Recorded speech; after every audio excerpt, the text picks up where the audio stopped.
Halo, selamat siang untuk kita semua. Perkenalkan, saya dari Universitas Muhammadiyah Kupang, Fakultas Keguruan dan Ilmu Pendidikan, Program Studi Pendidikan Sosiologi, Semester 2 Kelas C. Nama saya Ursula Septriana Leu. NIM 1922510181. Mata kuliah Pendidikan Multikultural. Dan materi yang akan saya bawakan adalah peran guru dalam pendidikan multikultural. Sebelum saya membacakan materi yang akan saya bawakan, saya akan memberikan sedikit gambaran. Pendidikan adalah suatu proses pembentukan pribadi seseorang yang utuh dan mandiri. Sasaran pendidikan adalah manusia. Manusia memiliki akal pikiran dan ciri-ciri karakteristik yang berbeda dengan yang lainnya. Manusia yang dibahas dengan segala perbedaan yang dimiliki adalah para murid.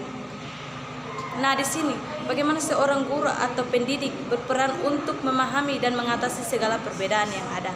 Baik, saya akan membacakan materi yang akan saya bawakan. Yang pertama, pendidikan multikultural. Pendidikan menurut Sisdiknas nomor 20 tahun 2005 merupakan usaha sadar dan terencana untuk mewujudkan suasana belajar dan proses pembelajaran agar peserta didik aktif mengembangkan potensi dirinya untuk memiliki kekuatan spiritual keagamaan, pengendalian diri, kepribadian, kecerdasan, akhlak mulia, serta keterampilan yang diperlukan dirinya, masyarakat, bangsa, dan negara. Multikultural berasal dari kata multi yang artinya banyak, lebih dari satu, dan kultur artinya berhubungan dengan kebudayaan. Multikultural artinya bersifat keragaman budaya. Pendidikan multikultural adalah strategi pendidikan yang diaplikasikan pada semua jenis mata pelajaran dengan cara menggunakan perbedaan-perbedaan kultur yang ada pada para siswa seperti perbedaan etnis, agama, bahasa, gender, kas sosial, ras, kemampuan, dan umur agar peserta didik agar proses belajar menjadi aktif dan mudah.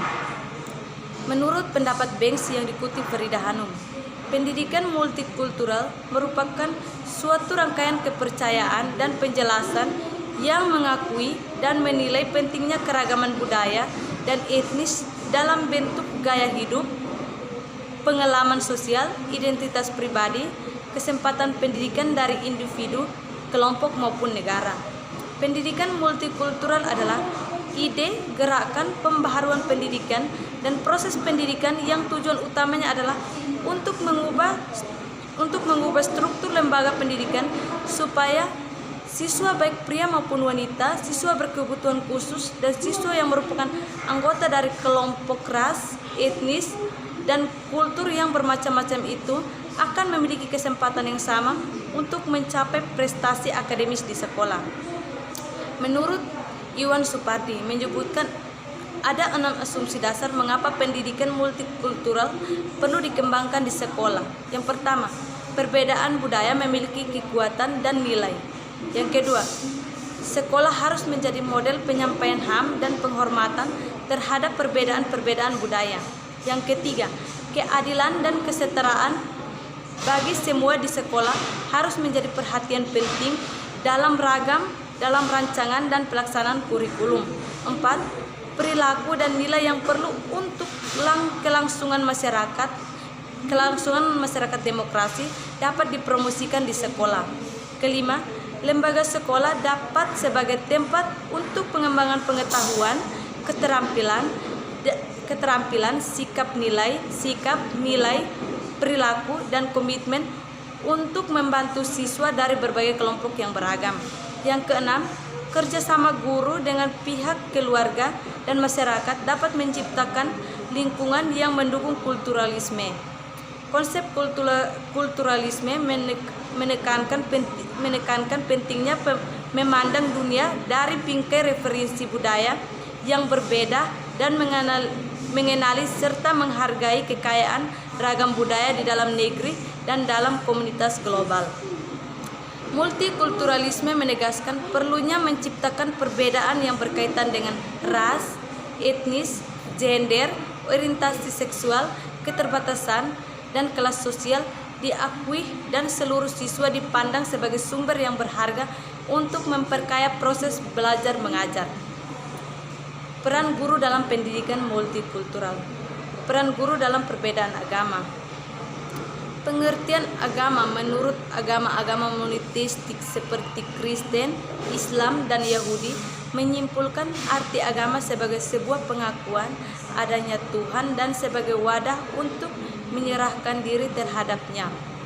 Manusia sebagai makhluk ciptaan Tuhan dengan segala keterbatasan yang harus menaati segala perintah Tuhannya dan meninggalkan segala yang dilarang. Manusia harus selalu berada pada jalan kebenaran, menjunjung tinggi normal, etika, dan menegakkan keadilan. Di Indonesia terdapat 6 agama yang diakui oleh pemerintah. Selama ini, kebanyakan dari masyarakat Indonesia menganggap agama sebagai Tuhan, meskipun juga tidak bisa dikatakan bahwa mereka mengesampingkan ajaran agama. Padahal, menegakkan ajaran agama yang penuh dengan nilai-nilai kemanusiaan, menegakkan kebenaran, dan menjauhi perbuatan yang merugikan diri sendiri atau orang lain adalah inti dari ajaran dalam sebuah agama. Di sekolah-sekolah yang berbasis negeri, terdapat siswa-siswi yang mempunyai keyakinan yang berbeda-beda. Maka disitulah peran sekolah, terutama guru, untuk menjaga toleransi agar tidak terjadinya benturan antara siswa yang berbeda agama. Peran guru penting untuk menerapkan secara langsung beberapa aksi guna membangun keberagaman siswa. Guru merupakan faktor penting dalam mengimplementasikan nilai-nilai keberagaman di sekolah. Antaranya, yang pertama, seorang guru harus mampu untuk bersikap demokratis, artinya dalam setiap tingkah lakunya, baik sikap maupun perkataannya, tidak didiskriminatif murid-murid yang berbeda dengan agamanya.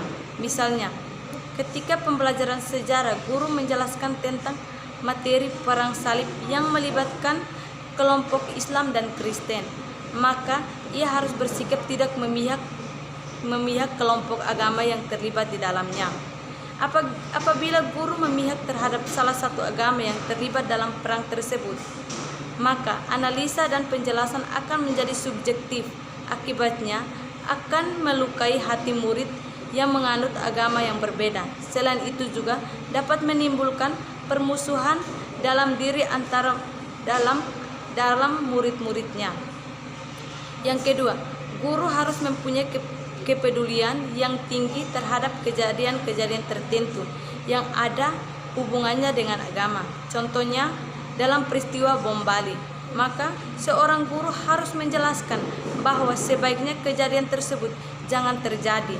Di dalam semua agama jelas dikatakan bahwa penggunaan segala macam bentuk kekerasan tidak dibenarkan. Seorang guru harus mampu menjelaskan inti dari ajaran agama dan menciptakan perdamaian dan kesejahteraan bagi seluruh umat manusia. Dialog dan musyawarah adalah cara-cara menyelesaikan segala bentuk masalah yang sangat dianjurkan oleh agama dan segala kepercayaan yang ada. Peran guru dalam perbedaan bahasa. Bahasa merupakan alat manusia untuk berkomunikasi dan berinteraksi antara satu dengan yang lainnya. Namun, pada perkembangan bahasa tidak hanya berfungsi sebagai alat untuk berkomunikasi, tetapi bahasa juga mampu memasuki wilayah-wilayah yang lebih luas, yakni politik, sosial, dan budaya. Dalam masyarakat saat ini akan timbul rasa bahwa kelompok kita lebih baik dari kelompok bahasa-bahasa lain, seperti tumbuhnya diskriminasi terhadap bahasa-bahasa yang digunakan orang lain.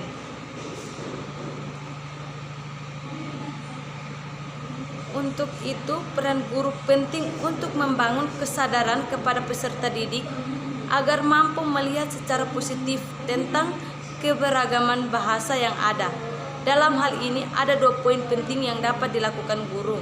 Yang pertama, guru harus mempunyai wawasan yang cukup tentang bagaimana seharusnya menghargai keberagaman bahasa.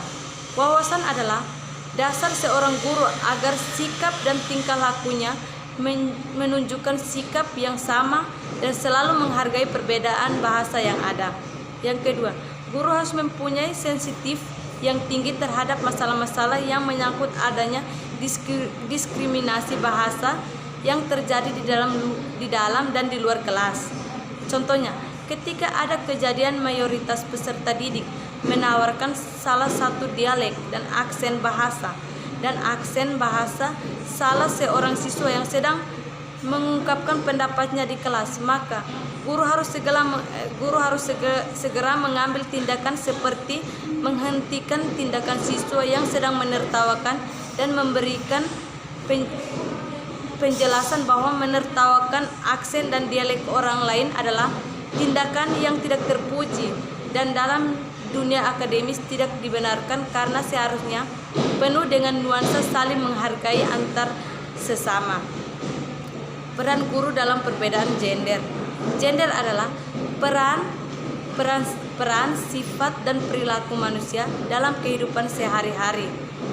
Dalam prakteknya, peran sifat dan perilaku ini sangat dipengaruhi oleh anggapan-anggapan terhadap apa yang layak diperankan atau dilakukan oleh perempuan dan laki-laki. Adapun sebaliknya, apa yang tidak boleh diperankan atau dilakukan oleh perempuan dan laki-laki dalam kehidupan sehari-hari. Meskipun saat ini hak dan kewajiban laki-laki dan perempuan dianggap sama, namun dalam realitanya kita masih melihat adanya peminggiran hak-hak perempuan, seperti jumlah wanita yang masih sedikit di lembaga legislatif dibandingkan dengan laki-laki. Selain itu, citra negatif yang mudah melekat pada perempuan yang memiliki status tertentu. Misalnya, perempuan lebih mudah dicap negatif jika selesai bekerja tengah malam atau bekerja di malam hari. Perempuan juga lebih banyak menjadi objek kekerasan dan kejahatan. Perbedaan perlakuan juga sering terjadi di sekolah. Misalnya, seorang guru lebih lembut jika berbicara dengan perempuan dibandingkan laki-laki. Padahal di sini peran guru sangat strategis dalam membangun kesadaran peserta didik untuk menjunjung hak yang sama dan membangun sikap anti diskriminatif. Agar dapat mewujudkan sikap seperti itu, guru mempunyai peran. Yang pertama, guru mempunyai wawasan yang cukup tentang kesetaraan gender. Wawasan ini penting karena guru adalah figur utama yang menjadi pusat perhatian siswa di kelas. Maka harus mampu bersikap adil dan tidak diskriminatif terhadap peserta didik, baik perempuan maupun laki-laki. Yang kedua, sensitif terhadap permasalahan gender.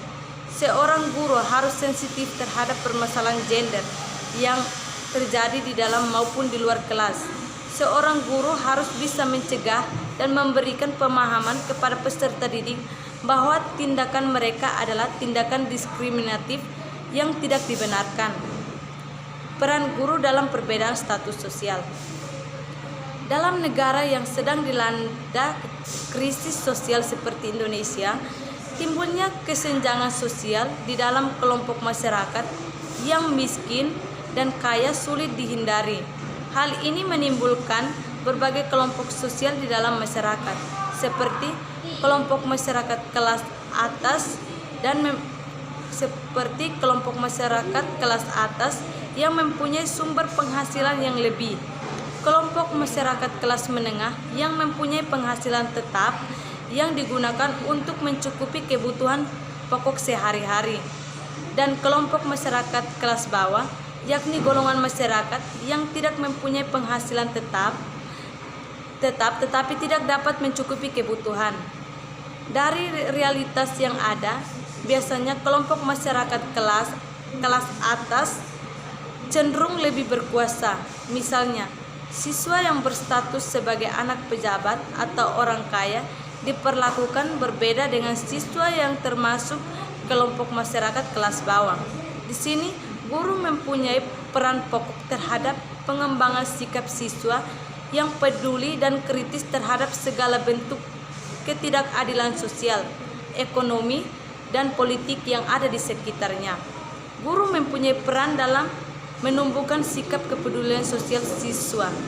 Yang pertama, seorang guru sebaiknya mempunyai wawasan yang cukup tentang berbagai macam fenomena sosial yang ada di lingkungan murid-muridnya, terutama yang berkaitan dengan ketidakadilan sosial, politik, dan ekonomi seperti masalah kemiskinan, pengangguran, korupsi. Yang kedua, guru sebaiknya mempunyai sensitivitas terhadap diskriminasi dan ketidakadilan sosial, ekonomi, dan politik yang sedang terjadi. Yang ketiga, guru harus menerapkan secara langsung sikap antidiskriminatif, sosial, politik, dan ekonomi di kelas. Guru tidak membeda-bedakan antara siswa, anak pejabat, dan siswa, anak tukang becak. Semua diperlakukan sama. Peran guru dalam perbedaan etnis. Adanya perbedaan etnis dan ras yang berbeda di Indonesia seharusnya tidak membuat masyarakat terpecah belah dan saling memusuhi. Dalam sejarah banyak kisah yang menceritakan pernah terjadi konflik antara etnis di Indonesia seperti yang terjadi di Kalimantan Barat sejak tahun 1933 dan di Sempit Kalimantan Tengah akhir tahun 2000. Terjadinya kerusuhan antara etnis Madura dan Dayak yang menyebabkan banyaknya korban sia-sia. Perlakuan diskriminasi juga kerap terjadi di sekolah. Misalnya, anak dengan etnis tertentu sering dibuli karena dianggap beda dengan teman-temannya. Peran guru sangat penting untuk menghindari hal-hal tersebut. Yang pertama, sebaiknya setiap guru harus mempunyai pemahaman dan wawasan yang cukup tentang sikap antidiskriminatif etnis. Yang kedua, guru sebaiknya mempunyai sensitivitas yang kuat mengenai gejala-gejala diskriminasi etnis. Yang ketiga, guru harus memberikan contoh secara langsung melalui sikap dan tingkah lakunya yang tidak memihak atau berlaku diskriminatif terhadap siswa yang mempunyai latar belakang etnis atau ras tertentu. Baik, sekian dan terima kasih. Yang saya bawakan sudah selesai. Terima kasih.